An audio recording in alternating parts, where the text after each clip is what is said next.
Hey guys, in this video I'll be reacting to top 3 photos with disturbing backstories. Mr. Ballen. Let's see what this video is about. Let's go. Today, I'm going to share with you three progressively more disturbing stories, and at the end of each of them, I will share the photo or photos that are famously associated with them. But before we get Okay. into today's stories, if you're a fan of the strange, dark, and mysterious delivered in story format, then you come to the right channel because that's all we do, and we upload 3 or 4 times every week. So if that's of interest to you, please offer to house sit for the like button, and while you're there, split all of their 2-ply toilet paper into 1-ply. Also, please subscribe to our channel and turn on all notifications so you don't miss any of our weekly uploads. All right, let's get into today's story. Rampage. In 1992, 41-year-old Marvin E. Meyer purchased a plot of land in the small town of Granby, Colorado. There, for the next decade, he would run a muffler shop. Then, in the early 2000s, a cement company approached him and asked if they could buy a portion of his land so they could build a plant. And at first, Marvin was not really interested in the idea, but the cement company was offering a lot of money. And so Marvin came around to the idea, and after a long negotiation, Marvin and this company were about to sign a contract when Granby's zoning commission informed the cement company they didn't need to buy Marvin's property in order to build this plant. They could actually build it right next to Marvin's property. The cement company was thrilled. Marvin was furious. Not only was he losing a ton of money with this deal falling through, but also he used to use that plot of land that sat next to his property as a cut through between his house and his muffler shop. Marvin immediately began petitioning the town to try to stop the construction of this plant, but he was repeatedly rejected. And within a year, the plant was built right next to Marvin's property. A couple of years later, on the afternoon of June 4th, 2004, Granby residents heard a very loud sound that almost sounded like thunder coming from somewhere in the town. And so they ran outside to see what it was. When they looked down the road, they saw it. It was a fully armored bulldozer coming right down the center of town. The What? sides, the top, the back, the front, the whole thing was completely encased in steel sheets. And in some parts, the steel was over a foot thick. Traveling at 4 miles an hour, its treads were enormous, and as it went over the road, it was taking huge bites out of the ground. There was no way to tell who was actually driving this bulldozer because there were no windows. And in fact, the person who was in there had welded themselves inside, and they had installed cameras on the outside so they could see where they were going. Terrified residents ran for cover and began calling 911. Over the next 2 hours, this homemade assault vehicle would go on a rampage, destroying 13 buildings, starting with the cement plant. After that, it turned around and went. That's crazy. If I have to guess, I would say it's probably the man. That's crazy. I mean, at this point, you're risking other people's life also. So it's like, that's mad. That's messed up. Straight through the town hall. It turned and went through a bank, and then it went through the police station, and then the local newspaper, and then it also went through a local hardware store and the house of the former mayor. The police tried to box the bulldozer in using their biggest vehicles, but it just easily pushed them aside. SWAT team showed up and began engaging this vehicle with their largest caliber armor-piercing rounds, but none of them went through it. Finally, one of the treads on the bulldozer got stuck in a basement, and it kind of tilted the machine on its side, and it couldn't go anywhere. And then very shortly after that, the engine finally died. It would take authorities 7 hours to finally cut through the armor of this killdozer. When they looked inside, they found that Marvin was the one driving it, and he had taken his own life. Marvin had. What? Nah. I knew it was him. I mean, was he really that upset? I mean, if they had the permission, if the construction company had the permission to build their company next to him, why was he so upset? I mean, I guess he was using it, yeah, sure, but if they could have just, if they didn't need your approval, I will assume that it wasn't even yours. So you were using something that wasn't yours, and you're mad because somebody else is using it. Yeah, I'm sorry, I'm confused and I'm lost. Like you did too much, and now you're out here destroying everything, and then unalive yourself. Also, that's crazy. That's crazy. People are crazy nowadays. Spent the past year and a half building up this bulldozer, Oh, specifically so he could seek revenge on the zoning committee as well as other town officials that he felt screwed him. Marvin was the only fatality, but before he died, he caused over $7 million in damages. Here are some real crazy. images of Marvin's killdozer.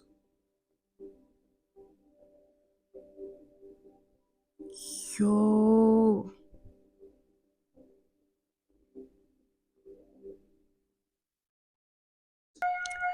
On the Unsuspected. evening of December 19th, 2016, 62-year-old Russian ambassador Andrei Karlov was ushered into a famous art museum in Turkey. There, Andrei was going to deliver a speech at the opening of an exhibition of Turkish photography that featured the Russian countryside. Andrei had been a Russian government employee for the past 40 years, spending much of his time in North Korea, but in 2013 he took this post as the ambassador to Turkey. Although he was a seasoned diplomat, he knew there was a lot riding on this visit. His appearance there was following several days of protests by Turks against Russian involvement in the Syrian civil war. Andrei was there to ease the strain in Turkish Russian relations as officials from both countries met to broker a ceasefire in Syria. As Andrei made his way across the room, he had a lot of things on his mind. But one thing he wasn't concerned about was his own safety. The museum had state of the art security cameras, and everyone who was going to be attending his speech had been carefully screened and vetted. Andre was also Mm. protected by his own personal bodyguards. There were these men in dark suits that fanned out around him as he stepped up to the microphone. The bodyguard who stood directly behind him was 22-year-old Melvit Altuntaş. He was a Turkish native who, for 2.5 years, had served on an elite riot police unit, and over the past year, he had been asked 8 separate times to be on the personal security detail of the Turkish president. Andre looked down at the podium at his notes, then he looked up at the room that was filled with journalists and dignitaries, and he composed himself, he cleared his voice, and he began to speak. Behind him, Mevlut, the bodyguard, opened his jacket slightly and continued staring at the back of Andre's head. And Oh nah. I think I already know what's gonna happen here. He's probably gonna shoot him. That's crazy. Somebody that's supposed to protect you is actually there to, unalive you. That's crazy. But I want to know the motives. Like, why? Why did he feel like he needed to do the job? Like, I'm confused. Let me listen. And then in one swift motion, he drew a pistol and fired 3 shots into the ambassador's back. And then when the ambassador fell to the ground, Mevlut moved on top of him and fired 4 more shots, killing him. Guests Oh started no, this sounds personal. This sounds very personal. Because at this point, I feel like it's kind of overkill also because you already shot him 3 times and now you're gonna go on top of him and make sure he's done. Yeah, he wanted them gone. screaming and running for cover. Meanwhile, Mevlut pointed his finger into the sky and yelled, "Do not forget Aleppo, do not forget Syria." And then he began walking around the exhibit, smashing the pictures on the wall before Turkish security forces showed up. There was a gunfight, and Mevlut was killed. It would turn out Mevlut was not a part of Andrei Karlov's security detail. He was actually Oh. off duty, but had used his police credentials to get into the exhibit hall. His exact motive for the assassination is unclear. Some think it was revenge for Russia's targeting of rebel held areas in Aleppo. Others say the shooting was designed to disrupt warming relations between Turkey and Russia. But regardless of why it happened, what the world remembers from this event is the award winning photograph that was taken of Mevlut immediately after he committed the attack. Here is that photo. Oh, he was on a mission, and but this is the thing. He wasn't supposed to be there. So who is the one that look at the security team? Like they did not notice that he wasn't supposed to be there, and he was there. I mean, obviously not. Otherwise, this wouldn't happen. Mm-mm. Prisoner. In the fall of 2015, 21-year-old Otto Warmbier was a gifted student at the University of Virginia. He had a passion for seeing new and faraway places, and so one day when he was on campus and he saw an ad for a trip going to one of the most secretive places in the world, North Korea, he jumped at the opportunity to go. The tour was being run by a group called the Young Pioneers, whose slogan was, "We take you to places that your mother would rather you stayed away from." But they Oh, promised their tours were totally safe. oh Initially, nah. Otto's parents were not. Pardon. I cannot hear that and be like, oh yeah, let me go and see what it's about. No, I'll stay my behind at home. Like no, no. Not too keen on the idea of their son going to North Korea, but when they saw how excited he was about going on this trip, they ultimately said, "Okay, we'll let you go." On December 29th, 2015, Otto met up with the other 10 members of this tour group at the airport. They all climbed inside of an old Soviet jet and they took off for North Korea. 15 hours later, they arrived at Pyongyang International Airport, and as soon as they got off the plane, the North Korean border police came right up to them, confiscated their cameras, and then checked their phones for any subversive material. After a few tense minutes, they gave them their phones back and allowed them to leave. They went straight to their hotel, and before they went inside, they noticed a clearly anti American billboard right outside. And it made the Mm-mm. group very uneasy because they were all American. But they collectively decided that this was just part of the experience and they shouldn't be worried or concerned about it. No. And before long, they had totally let their guard down and they were out enjoying the sights and sounds of the capital city. At one point, Otto and some others even got into a snowball fight with some North Korean children. By New Year's Eve, the group felt completely normal walking around North Korea. And so they headed to this huge party at Kim Il sung Square with thousands of other North Koreans. And then after that was over, they headed back to their hotel and continued to drink. The hotel they were staying in was designed to entertain foreigners. In addition to their bar and 5 restaurants in the lobby, they had a massage parlor, a sauna, a bowling alley. I mean, this group was totally living it up. The following morning, which was the day of their departure from North Korea, Otto was one of the last people of the group to hand his passport to airport officials. And when he did, it seemed like they spent a lot of time looking at it and then looking at Otto and then talking to each other in Korean. And then at some point, 2 North Korean soldiers just appeared out of nowhere behind Otto, tapped him on the shoulder. Otto turned around and they grabbed him by the arm and led him away.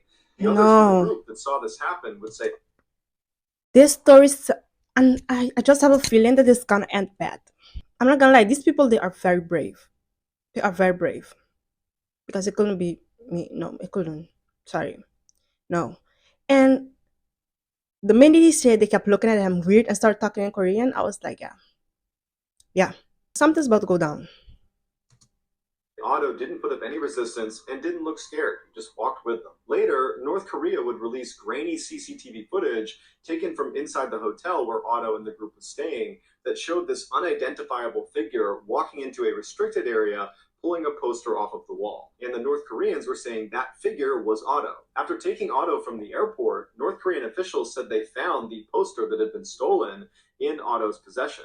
And they accused him of a very serious crime in North Korea, which is damaging or stealing any item that has the picture or name of the North Korean leader on it. Otto was sent to jail and the rest of his group was told to leave. 2 months later, on February 29th, the North Korean government released a video that showed Otto walking into a North Korean courtroom. His head is down and his hands are cuffed. They walk him into the center of the room and sit him down in front of this long table, and he's looking out to the sea of reporters and courtroom officials, and he proceeds to confess to his crime. The way he Oh. describes what he did is so bizarre that many people believe it was a forced confession scripted by his interrogators. Yeah, it probably was.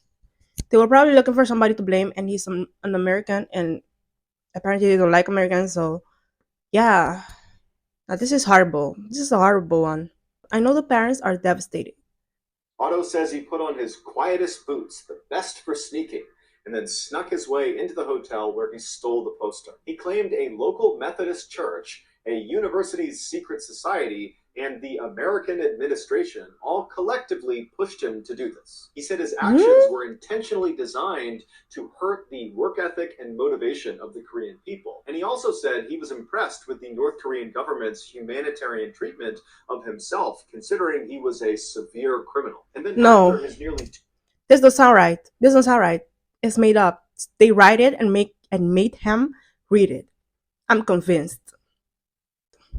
2 minute long confession, he stands up and bows to the court and then appears to break character and begs for forgiveness, and he's quickly ushered out. A month later, the North Korean court would convict Otto and sentence him to 15 years of hard labor. But after 17 months of intense political pressure, North Korea agreed to release Otto and send him back to the United States. Now, to this point, nobody had had a chance to communicate with Otto while he was in prison.